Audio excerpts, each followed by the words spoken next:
In 1942, the German V-2 reached 100 kilometers from the Earth's surface, created by Werner von Braun, later joining NASA's moon landing efforts. By the year 1959, American and Russian scientists were in a race to get a spacecraft to the moon. The Russian space probe Luna 2 crash-landed at a speed that would kill an astronaut. Luckily, nobody was inside. On the 20th of July 1969, Neil Armstrong stepped on the moon. He returned home on Apollo 11 safely. For over 15 years, we have proudly stood by the target to get a manned spacecraft to Mars. What if we could get a manned spacecraft to Mars in under 300 days?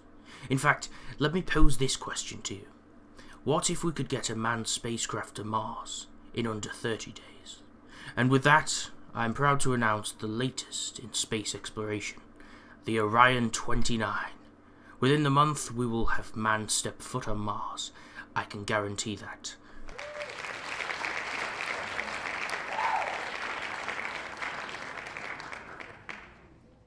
This may all look well and good, but there's one thing people must know. For the past year, any of our satellites trying to receive imagery from Mars have been destroyed. We want to see what's happening. So, any questions? 10, 9, 8, 7, 6, 5, 4, 3, 2, 1.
Backup engines critical. Backup engines offline. Communication system offline. Propulsion systems offline. Life support systems offline.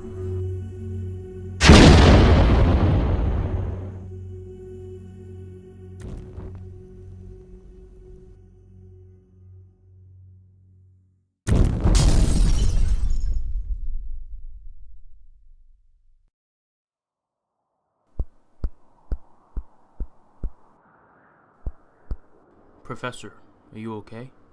Yes, thank you. We must see if the others are still alive.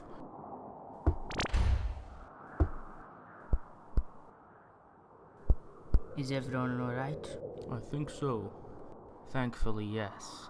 We need to devise an action plan. More importantly, we must find out what hit the ship and what caused the malfunctions we experienced. With no ship and no communication system, we won't be able to get off the planet. How are the food supplies and how long will they last? They can't last long, surely. If we are careful, they will hold out for around 10 days. During this time, we can survey the planet. Unfortunately, most of our equipment has been destroyed, but we can document our findings with a camera that is still intact. And the oxygen? That shall not be a problem. Our suits will also keep us at a moderate temperature to counteract the planet's cold climate. Good. What now? We must survey this cavern. I wasn't aware of the caves on Mars, but unfortunately we can't send our findings back to Earth, but we will document these with pictures and video footage from our helmet cameras. Caves. Could this be another sign of water on the planet? It must be. It doesn't look man-made to me. What was that? Most likely nothing. Come, we must continue to search the cave. Remember to take your photos. I'll go check it out. I'll be back in a few minutes. Got it.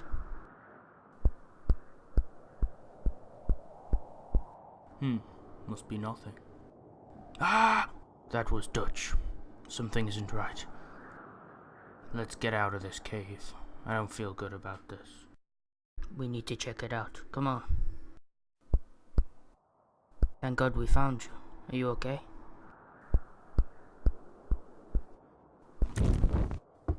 Ah! Okay, you're happy now. We're getting out of this cave now. I think the question has been answered. We're on to Lou.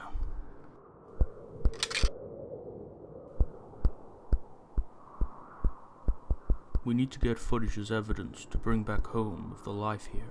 This could be the answer. Let's hope whatever or whoever killed him likes to remain in the dark. Hopefully it'll stay in the cave.